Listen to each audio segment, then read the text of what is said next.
Welcome to a new edition of the Famous Interviews with Joe Dimino. On this episode, we talk with founder and CEO of Hive2O, David B. It is a premium brand with an ecological impact. He is ultimately passionate about honeybees, the creation of sustainable products, and the greater good. While Hive2O enters the new category of hard honey, their ready-to-drink flavor profiles have been perfected for more than 30 years. He's got an infectious thirst for life. We cover all of this and more. Enjoy. David, great to meet you. Thank you for taking a minute out for the show today. I appreciate it. Absolutely. Great to meet you. So before we get into your work as the founder and CEO of Hive2O, I want to know, we're getting on the 4-year anniversary of this pandemic, and if we go back to when it began, how did you survive the pandemic, and how did it subsequently change you? Well, actually, Hive2O was created during the pandemic. So it actually was a crisis equals opportunity situation whereby I went to, I'm getting someone that just will not stop calling me. Jeez, I wish they wouldn't do that. Yeah. We're having all kinds of snags. We are. So specifically to Hive2O and hard honey, basically my latest venture, there was really nothing to do. We were all frozen. So I went into my creative pod and of course created hard honey. I've been in the beverage business for, almost 20 years on and off. And I swore I would never come back to the beverage industry because it's a very tough nut to crack. But when you have all the right pieces and check all the boxes, can create a new category, which is hard honey, and come out with game-changing palate experiences, I like to call them. We don't call them flavors. Hive2O was born. And so the pandemic was actually fantastic for me because I got some, I was not distracted by anything else. So that the pandemic, I worked it to my favor into creating what I think will be as big as Red Bull. Absolutely. So let's get to exactly what you do as a business owner. Get to the crux of it. If I put you in front of a bunch of third graders at career day and one of the kids asked you, hey, what do you do for a living? How would you answer that child? I would say that the first important thing that I'd say to a third grader would be, why am I doing this? And so the why for me was to create something truly sustainable, but also fantastic to drink and to taste. So just imagine when you look at that's going to get too complicated for the third grader. I like your come from. It's great. The why was to create an incredible drink from honey, and to help bees and the sustainability of bees. And what that means is how to protect the bees, how to use the honey in a good way, and how to bring really healthy, good tasting products for you and your mom and dad. Perfect. That was perfect. Yeah. So what was your dream in the third grade? What did you want to become? I was a kind of a sports guy, always. So I was a big hockey fan, when I was young. So I always wanted to play sports. So it was, first it was hockey, and then it became soccer, and then I became a wrestler. And so I wrestled right up until I was 16, and I was in the Junior Olympics in Canada. And then, I played some football for a few years. And then the entrepreneurial spirit kicked in, quite early at 17. So that was what I was wondering, how did these seeds get put into you to grow into the entrepreneur that you are today? Take me back to where you were born and raised and how it kind of evolved into you. So it's part of my DNA for sure. My father passed away when I was very young. I was 2 years old. I was born in Canada. He was a serial entrepreneur. He started some of the first taxi cabs in Toronto, Canada. He also had a mining operation. He did many, many things, of course, all passed on to me through my mother, telling me that how much of an entrepreneur my father was. So I didn't really have any guidance. I just had it within me. And, I get asked, I can't tell you how many times I get asked, how do you create? How do you come up with something? How do you make something from nothing? And it's within me. It's within me to create. And that's where I'm happiest. And so growing up, I guess I just looked at everything. I wasn't fantastic in school. I did it because it was necessary and because I could play sports in school. That's what mattered to me. But the entrepreneurial spirit has always been in me. I was always, I tinkered a lot. I was kind of a little bit of a techie. I like to fix things. I like to build things. So, Lego was my biggest toy when I was a kid. And I loved electronics.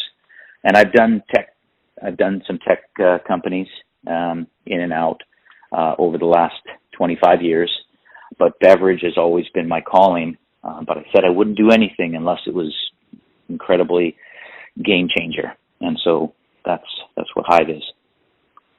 So who's been kind of a hero or an inspiration for you on your path? Oh, that's interesting. I have met some incredible people along the way.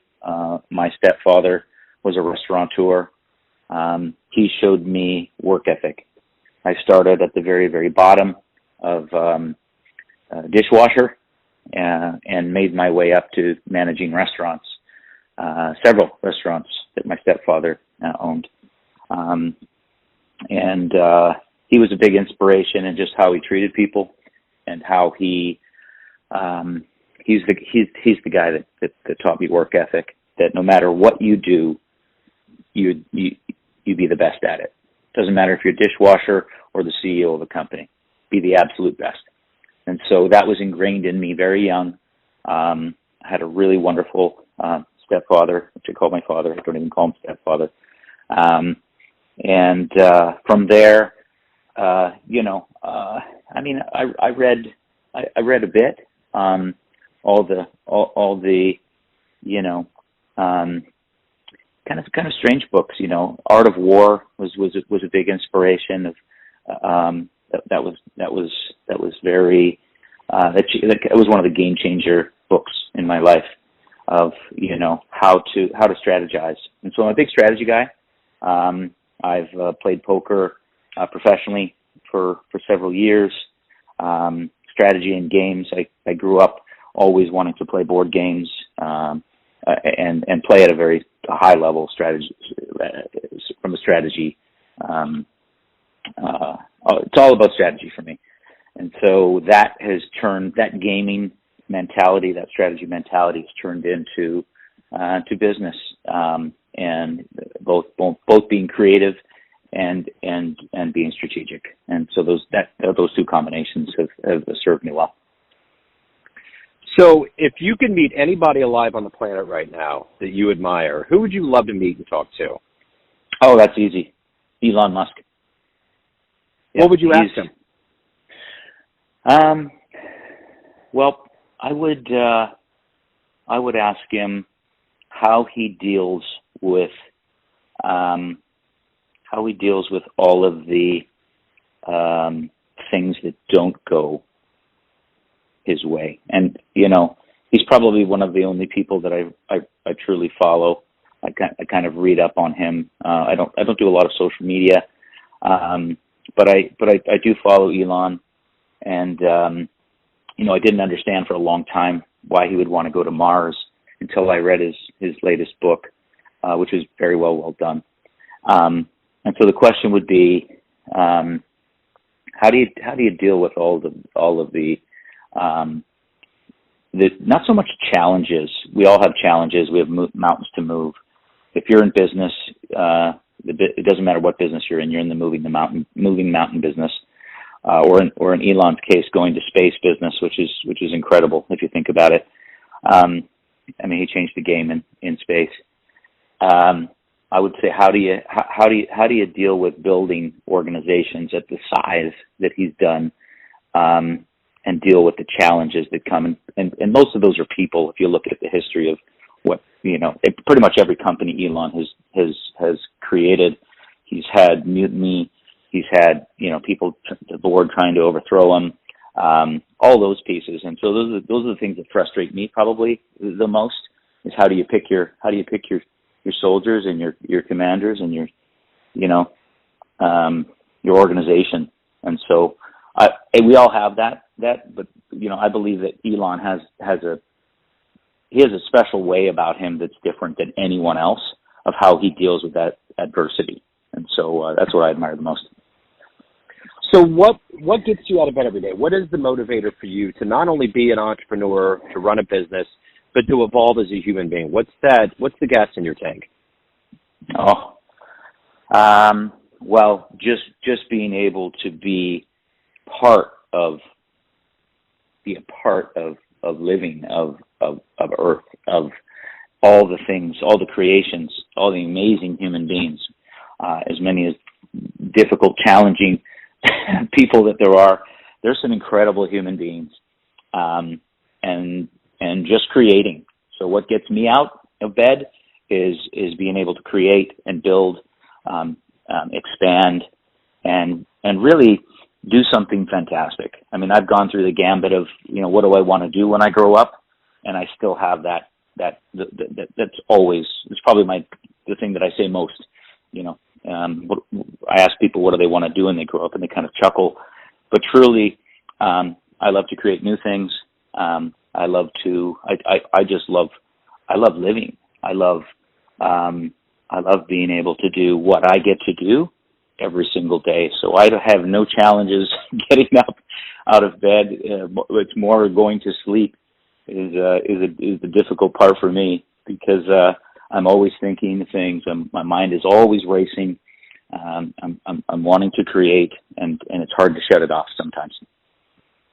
So if you could have a dream tonight, run into that 18-year-old version of you, and you could give that, right after you started this entrepreneurial world of yours, you could give that young version of you a piece of advice based on the wisdom you've gained in your life so far. What advice would you impart on that young version?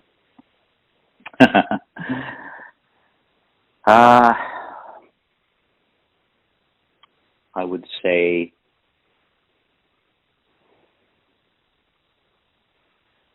be true to yourself.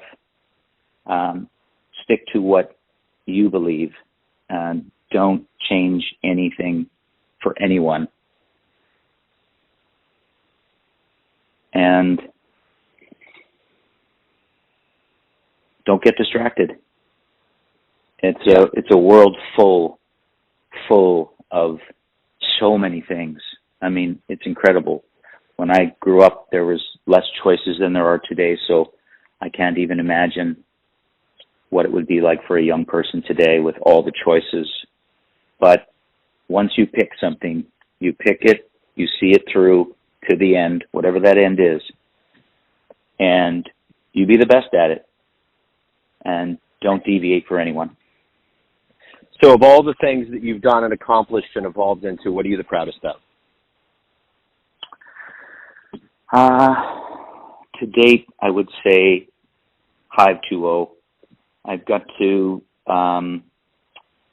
take all of the experience, all of the failures, and I consider failures a win. If you don't fail, it means you weren't trying hard enough. And so at 55, I get to take all of the failures and take that experience to create the best product, bring in the best people, work with the best market, understanding things I didn't understand before, really just seeing through things I didn't understand before. Once you reach, it's It's a normal thing that as you grow and become experienced, you can apply that knowledge, or you can keep making the same mistakes. And so Hive2O is the perfect storm of culmination of all of the things that I've done over my lifetime. So everyone out there has a perception of you, your family, your friends, clients, colleagues, but you run the show. What's your perception of you? Who do you think you are? Oh, wow. I am a workaholic. I am a creator. I am dynamic in that I can't stop moving. Even now as we do this is probably why I don't like Zoom calls, because I like to move and I don't like to sit still. They call them disorders, but I call it being creative. I agree. I'm in the same boat. We must have been kindred spirits that knew that we needed to have latitude. Oh yes, absolutely. A great word, latitude. That is something that I am. I give to people, and people give to me, so that I can be the best version of myself. Well, you got me thirsty here. I want to know where everyone out there can pick up Hive2O and learn more about you, reach out, anything to good business. Where do they go? So we've started to roll out in Whole Foods across the country.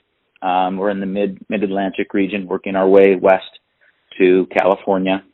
You can find us in health stores and supermarkets scattered throughout California. And of course, online, we have a really easy way to order. That's the other thing that COVID did for us is, and for Jeff Bezos, actually, for him to to create Amazon and really just, it's incredible, the direct-to-consumer market now. It's just easier, it's better. So we do great packaging. So I encourage people to, if they want to try the drink, there's a lot of variety, a lot of what I call palate experiences, and it's important that you find the right one for you. I have everything from adults on the 6% ABV, which is the fermented honey, all the way down to, drinks that are alcohol-free for children.